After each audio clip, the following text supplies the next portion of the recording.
Pied gauche. Il avait les deux pieds, T'es pas mal aussi des deux pieds, Riyad. Hein, donc, on te laisse dans les mains de Manu Petit, tiens. En tout cas, Riyad, je suis très très content que tu aies accepté notre invitation parce que je suis ta progression depuis ton départ du Havre. Moi, je suis normand, j'ai failli signer au Havre également. Et je trouve que tu franchis des paliers à vitesse grand V, année après année. Et je trouve, déjà, je suis un très grand admirateur du joueur, mais je suis encore plus admirateur de la personne que tu es. Je trouve que dans ta communication, dans ta prestance hors terrain, mais également sur le terrain, je trouve que tu es un exemple pour beaucoup. Merci, c'est gentil. Mais là, c'était terminé pour les fleurs. Non, en fait, Riyad, on a des points communs tous les deux. Ah bon? Oui, t'as gagné plus de Premier League que moi en Angleterre, mais on est gauchers tous les deux. Mais dans ma vie privée, j'ai eu un drame qui m'a touché très jeune et qui m'a accompagné durant toute ma vie, qui m'accompagne encore aujourd'hui. Et je sais que certainement tu voudras pas en parler, mais je reste persuadé qu'à chaque fois que tu rentres sur un terrain, je pense que tu joues aussi pour certaines personnes. Et ça, ouais, c'est clair, c'est clair. Et je sais que cette personne te manque depuis très longtemps et je trouve ça cruel aujourd'hui de voir ta progression, de voir ce que tu es capable de faire et que cette personne ne soit pas témoin de ça. Et je voulais savoir si ça avait été justement ta motivation à chaque fois que tu rentrais sur un terrain. Est-ce que ça te servait justement pour aller au-delà de tes propres limites? Ouais, je pense que ça, depuis que c'est arrivé, depuis la mort de mon père en 2006, je pense que tout ce que je voulais entreprendre dans ma vie, ça a été une source de motivation, ça a été d'aller chercher les choses pour lui. Et je pense que ouais, c'est un peu dommage qu'il soit pas là pour regarder tout ce qui se passe maintenant, mais bon, je pense que de là-haut, je suis persuadé qu'il te voit de là-haut. Ouais, je pense. Bon, ça c'était une petite question sur un peu privée, mais je vais plus m'orienter maintenant sur des questions plus sportives. Est-ce que les titres que tu gagnes avec Manchester City, notamment celui-ci, après une saison compliquée, comme tu l'as dit, est-ce que ça a une meilleure saveur que le titre que tu as gagné avec Leicester? Le truc, c'est que le titre de Leicester, c'était le premier titre que j'ai vraiment gagné, et surtout avec une équipe qui était vraiment pas programmée pour gagner ces choses-là, pour être en haut du tableau. Donc le titre de Leicester, ça restera toujours avec une saveur particulière. Maintenant, avec City, je pense que là où c'est particulier aussi, c'est que c'est vraiment pas facile de gagner la Première Ligue. Avec la concurrence qu'il y a maintenant, depuis 4-5 ans, Liverpool, City, Chelsea, United, c'est vraiment du très très lourd et chaque année ils veulent gagner, chaque année ils sont là, ils nous poussent.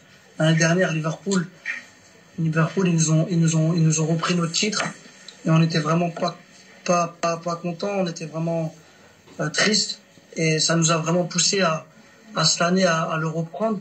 Donc je pense que le fait de jouer son numéro 9 cette année, est-ce que ça a été un problème, un handicap pour toi?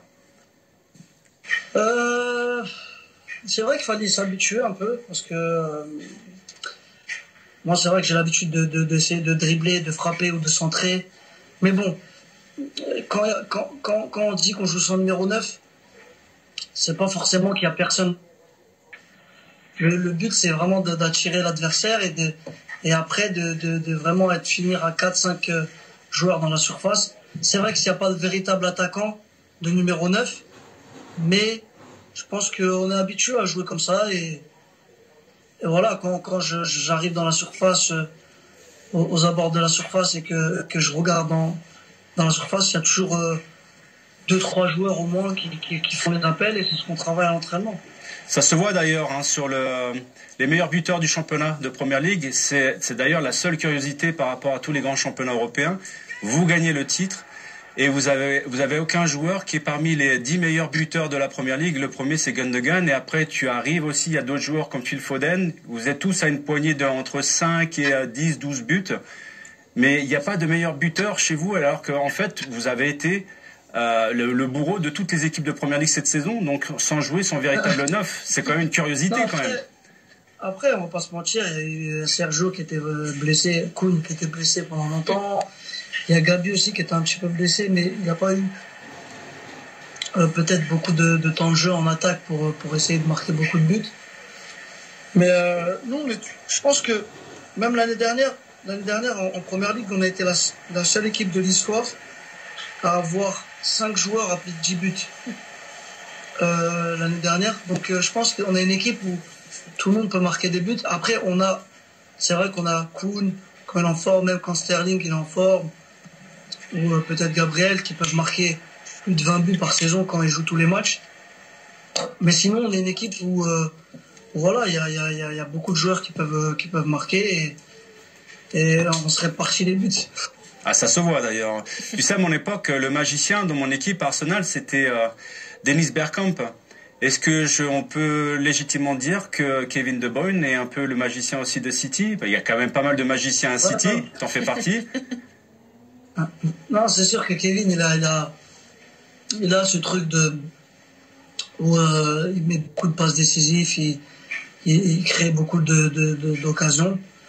Donc, ouais, on peut dire ça. Ouais, t'es pas très loin non plus, toi. Hein. Ouais, on est à côté, on est tous pas très loin. Parce que en fait, quand tu es arrivé à City, c'était pas aussi évident au début. Et progressivement, tu as réussi à gagner la confiance de Pep Guardiola et à t'installer en tant que titulaire. Qu'est-ce qui a fait la différence selon toi? À l'image de Phil Foden sur le côté gauche également, qui a mis Sterling sur le banc. Toi également, tu t'es installé durablement en tant que titulaire.